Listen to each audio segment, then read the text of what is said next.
from the edges of a torn dimension, across the ripples of time and fractured belief, I bring you this moment, encoded in Setonium, and broadcast from the last corridor of memory.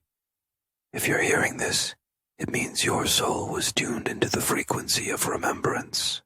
So don't just watch, align. Stage 8, Paru, the Jaredite and Mayan connection. Before empires, before maps, the Paru Stones guided the heartbeat of pre-emergent civilizations. Entrusted first to the Jaredites, then inherited by the Mayans, these artifacts weren't simply relics. They were divine directives encoded in mineral form. Their purpose?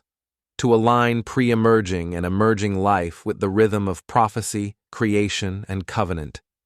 In the beginning, they didn't need temples, just stones and timing. The Jaredites, wandering prophets of a prehistoric America, discovered the Paru Stones as they emerged into a world untouched by modern borders. They used them not for power, but for preparation. When their time ended, the stones passed to the Mayans, whose spiritual geometries matched the stones' divine math. Centuries later, Jesus left behind a celestial map, a divine flowchart, to ensure the stone's path never strayed. Prophecy coded in obsidian, instruction layered in light. But with each handoff, the message blurred. Stones don't change, people do. When bloodlines braid, memories merge. The Nephites, the Lamanites, all tangled in the great American tapestry, migration wasn't just movement, it was merging.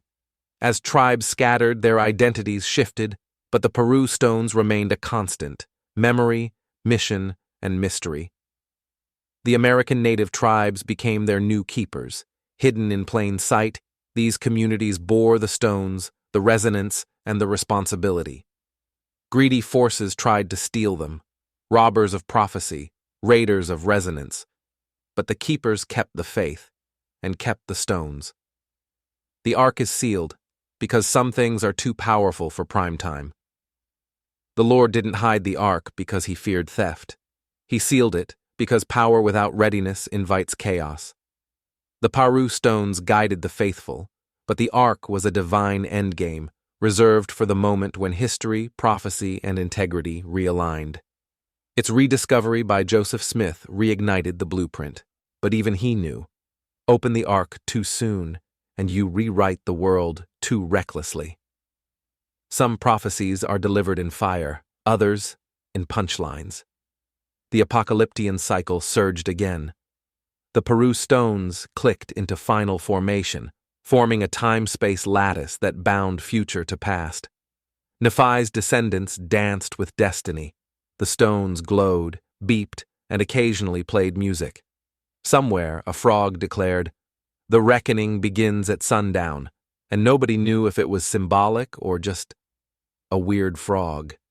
Reality twitched. Prophecy flexed. Dimensional commentary.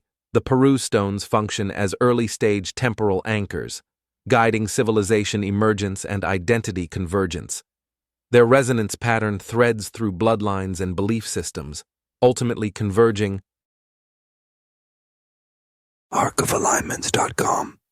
Watch the whole series for free there right now. Subscribe to the signal. Like this light. Let your echo carry the covenant forward until the Christ signal rises in you. This is Sadoni Nukamato, signing out from the last frontier of forgotten timelines.